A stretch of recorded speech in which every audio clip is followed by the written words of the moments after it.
And like I said, he could be of a different nationality. He could be Chinese. I have nothing against Chinese if they would say the right things or do the right thing. Even if he would be North Korean. If this was North Korea right now saying these words, I would say, interesting. I'm not a political person. I am a spiritual person. I don't see the difference between even people that enjoy killing. I don't judge them. I just think that's not what the most people on the planet would appreciate as a living experience. This is what people don't understand. What he's saying now is he's the closest person at a state organized government presently on the world that I sort of agree with his attitude. Even though most people call anybody that's in power in these countries that are smaller and poor as a dictator. Because a lot of times that's how they gain power, by violence. It's sad. It's like a gang, a small country. But what are the powers that are, not the powers that were yet? Sorry, Sarah. I say the powers that still temporarily are for a few more years. That this is what people don't understand. I don't say that with judgment or with pleasure.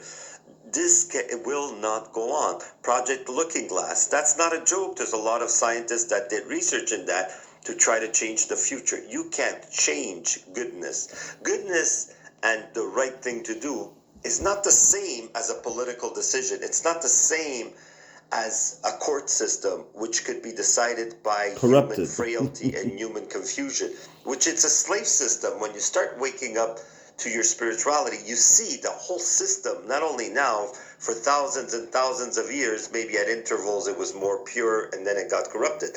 We're not living in something normal. It's not normal that yesterday I had a facade of emergency police and things doing a charade just to torment me when they are not sure how to gas me and make it look like something normal, that I start being sick in my apartment.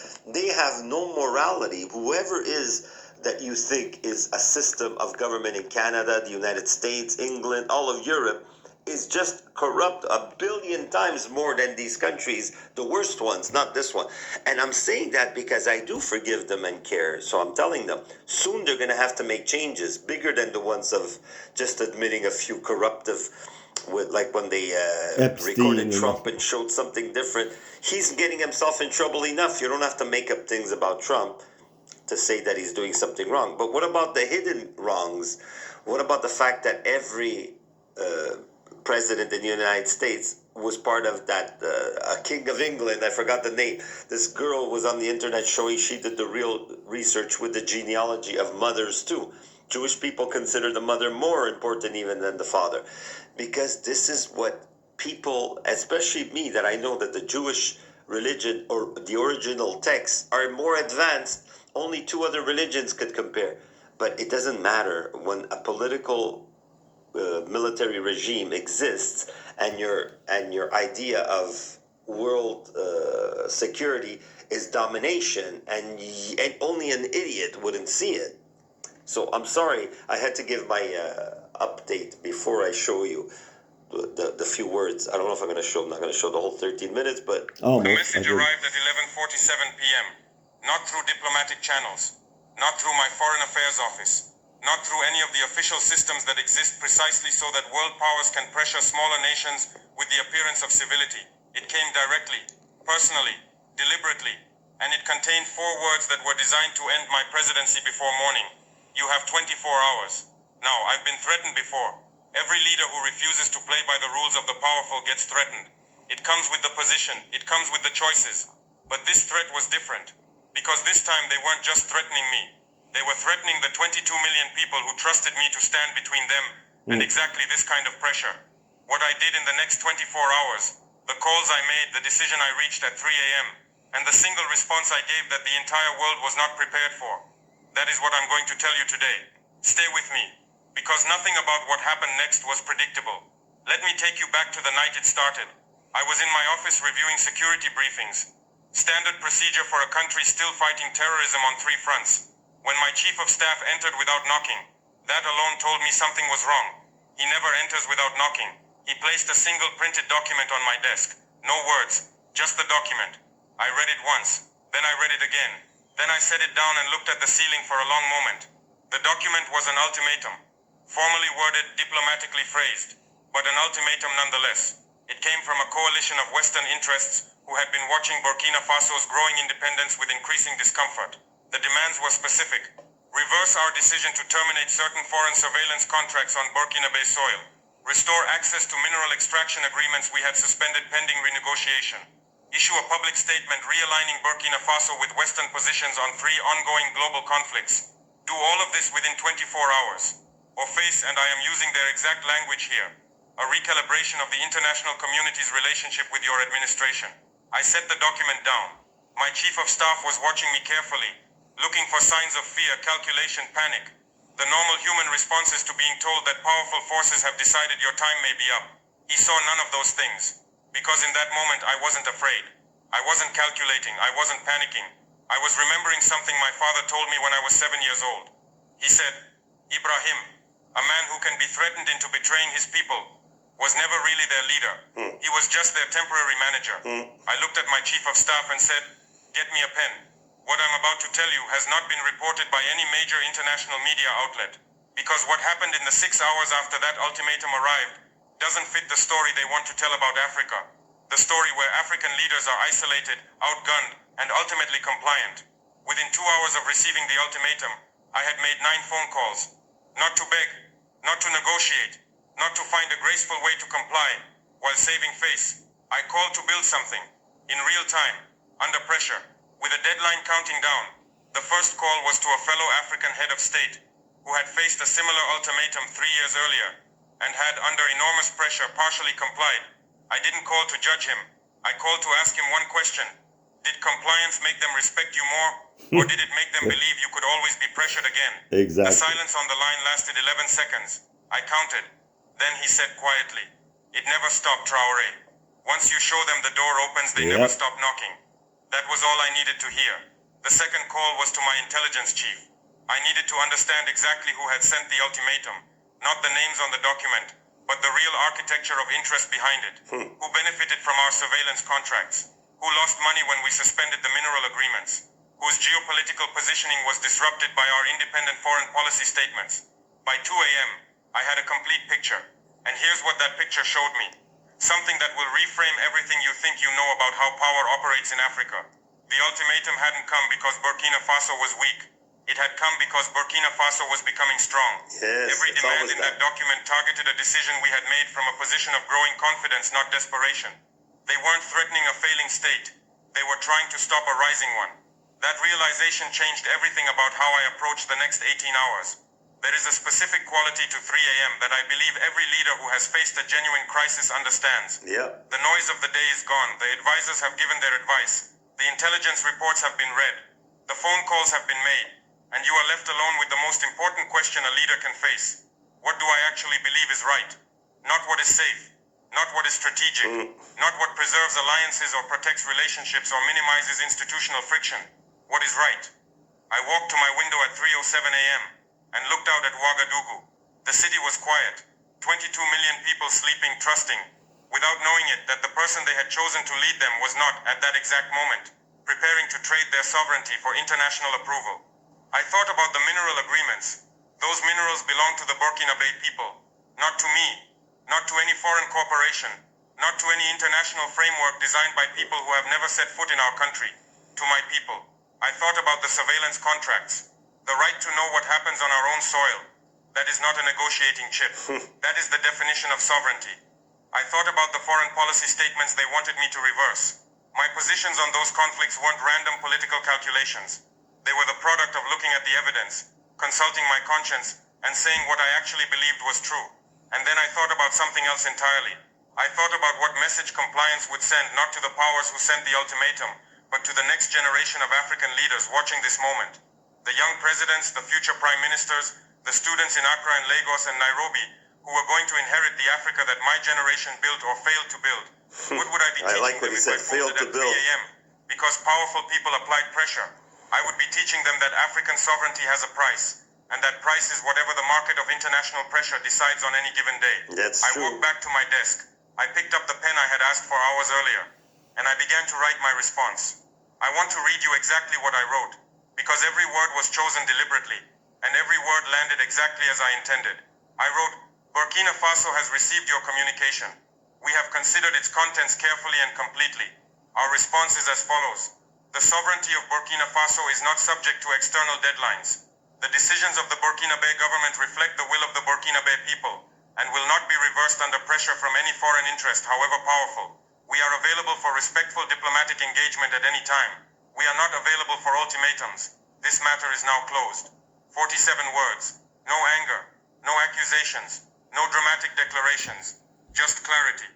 Sorry to interrupt. Unlike Canada, which already been sold, whatever, and delivered by Trudeau and Carney easily, and I would say that I could find a majority of people that comment on the internet about Canada would agree with me 100 trillion %. Communications director read it 3 times. Then he looked up and said, "Sir, they're going to see this as a provocation." Yeah, they see truth as a provocation. I sent them 47 words at dawn. If one of those things is a provocation, we have very different definitions of the word. Yeah, exactly. The response went out at 6:23 a.m. before most of the world had finished its morning coffee. By 9 a.m., it had been leaked to international media. By noon, it was being discussed in diplomatic circles across 3 continents. By evening, it had become something I had not planned for and did not expect. It had become a symbol, not just for Burkina Faso, not just for West Africa, but for every nation large and small that had ever received a midnight ultimatum. And if one of those things is a provocation, we have very different definitions of the word. The response, it had been leaked to international media. By noon, it was being discussed in diplomatic circles across 3 continents. By evening, it had become something I had not planned for and did not expect. Just for Burkina Faso, not just for West Africa, but for every nation large and small that had ever received a midnight ultimatum and wondered if refusal was even possible. But here's what I haven't told you yet. What was happening inside Burkina Faso while I was writing those 47 words was something that no foreign power had calculated, something that couldn't be measured by satellite surveillance or intelligence reports or diplomatic cables, something that changed the outcome of everything. The ultimatum had leaked before I sent my response, not from my government. I believe to this day it was leaked deliberately by those who sent it, expecting that public knowledge of the pressure would accelerate my compliance. They miscalculated. By 5 a.m., radio stations across Burkina Faso were broadcasting the story. By 7 a.m., people were already gathering in public spaces, not in organized protest, not directed by any political organization, but spontaneously, organically. Because when people who have fought for their dignity hear that someone is trying to take it away, they don't wait for instructions. They just move. I received a report from my security team at 8 a.m. Sir, there are gatherings in 17 cities. No violence, no disruption. People are simply present. Simply present. Do you understand what that means in the language of a people who have survived colonization, military coups, economic warfare, and foreign interference for generations? It means we see what is happening. We are watching, and we are not afraid. A market woman in Ouagadougou, a woman who sells vegetables and has no connection to politics or diplomacy or international relations, closed her stall at 7 a.m. and walked to the nearest public square. A reporter asked her why. She said, "Someone is trying to tell my president what to do." I came to remind them that he already has people telling him what to do. Us. When that quote reached my desk, I read it 4 times. Because in one sentence, that woman had articulated something that took me 47 words to say. The people of Burkina Faso were not waiting to see if their president would be strong. They were showing the world that strength in this country does not live in one office or one person. It lives in the streets, in the markets, in the 22 million people who had decided long before I picked up my pen that their sovereignty was not for sale. By the time the 24-hour deadline passed, 3 things had happened that nobody, including me, had predicted. First, the coalition that sent the ultimatum had gone silent. No follow-up communication, no escalation, no recalibration of the international community's relationship with my administration, just silence. Because here's what ultimatums depend on, that their senders never admit. They depend on the recipient's belief that compliance is the only rational choice. The moment I responded with 47 words of calm refusal, backed by 22 million people standing in public squares, the ultimatum lost its only source of power, the fear. Second, within 72 hours, 4 African heads of state had contacted me privately, not to congratulate me, though some did that too, but to ask me something far more significant. How did you decide? In that moment alone at 3 a.m., how did you decide that refusal was possible? I told each of them the same thing. I didn't decide refusal was possible. I decided compliance was impossible. There's a difference. One requires courage. The other just requires clarity. Third, and this is the development that I believe matters most for the future. A professor of international relations at a major European university published an analysis of what had happened. In it, he wrote something that has been quoted in diplomatic circles ever since. He wrote that the Burkina Faso response represented, and I'm paraphrasing here, a new model of small nations, sovereignty, one based not on military power or economic leverage, but on the credibility that comes from a government that visibly, demonstrably reflects the will of its people. He called it the sovereignty of alignment. The idea that a leader whose people stand with him in public squares at dawn is more protected from external pressure than a leader with a larger army, but a more distant population. I read that analysis and thought, this professor has understood something that took me years of leading a country under pressure to understand. Power is not just what you have. Power is what your people are willing to stand for. I want to leave you with something real. Not inspiration for inspiration's sake. Not words designed to make you feel something for 4 minutes and then forget by the time you reach the next video. Something that stays. The 24-hour ultimatum was designed to test one thing. Whether I believed that the approval of powerful foreign interests was more important than the trust of my own people.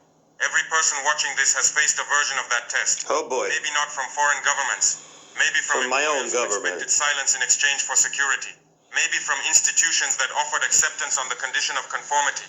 When the police started telling me to shut up, I said, oh, well, maybe if I take down my channel, they're going to stop at least torturing me, maybe not check. No, they increased when I took down my channel. This is like 4 or 5 years ago. I don't remember exactly when. But this is what I mean. Compliance never works. They squeeze you tighter and tighter and take... Because even if we die now, we know the world is safe in 4 years. I thought this guy, it was a while I don't know why... It's not about subscribing. It's because It's not important. What is important is to tell you that this is a political... It could have been China changing. Well, not the whole China. Let's say North Korea changes to his attitude. All it would take is from Ching Chong, whatever his name is. Not that I want to make fun. I just don't... whatever his name is. But we all recognize his look. And if he would say the same words he's saying, I would say, hey, I vote... If I could choose a country, his attitude or politics to come in Canada, I would choose the North Korea. But if Carney would respect all of us like that, and before he puts a law out, he goes in the squares and he talks to everyone in every poor area of Montreal, then I would say we're a free country as much as we're more free financially or we have more resources than Burkina Faso. We are not free, and they decide everything. We just have the illusion of voting for one or another, even though I think it would be a lot better if we were conservative now. That's my opinion, but I'm not politically... Like I said, all I would ask is for Carney to change his relationship with the WEF and all the lies. That's all. That's a big thing, but I don't think it's ever going to happen. But the change in 4 years, whether Carney or anybody else in politics decides or not, this is the word, just like he's talking from the word and an example of how nations should be in front of world pressure.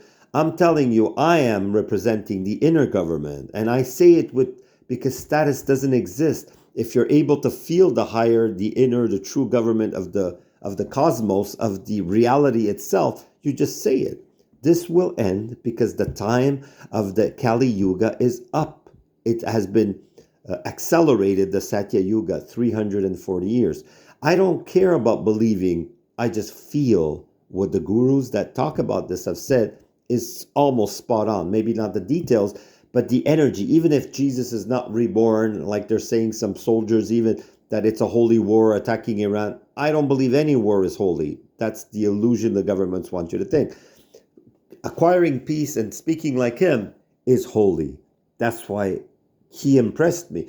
Not because I'm trying to be politically correct and go for the underdog, because his words are the closest to spirituality. He talks about alignment with the people.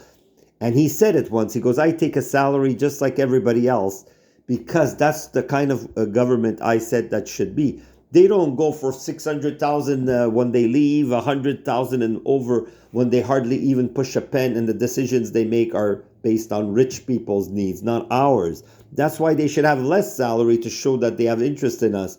We are living in the corruption that is so big in Canada and the United States. We have been brainwashed so much more than the people in Africa. At least they knew they were a poor country and they had dictators. whether they were, he admitted that there was dictators before. He goes, I'm not going to risk my life to try to take over Burkina Faso and then become like a dictator and take more and compromise and share bread and agree with all the political pressures of the world with the rich and powerful. And they are rich and powerful, but that's all they know is money and weapons. They have no morals and they don't respect people. So until the governments of the world start respecting people, I tell you there's going to be more wars and maybe nuclear destruction. And if you don't want that threat, if you don't want to be annihilated physically by the bad luck or bad karma, then you have to compromise. You have to not take away you have to believe in people making the right decision. You have to stop surveillance and you have to surveil the people surveilling. That's the real surveillance that I would vote for. Good vibes, like, subscribe, share. Namaste.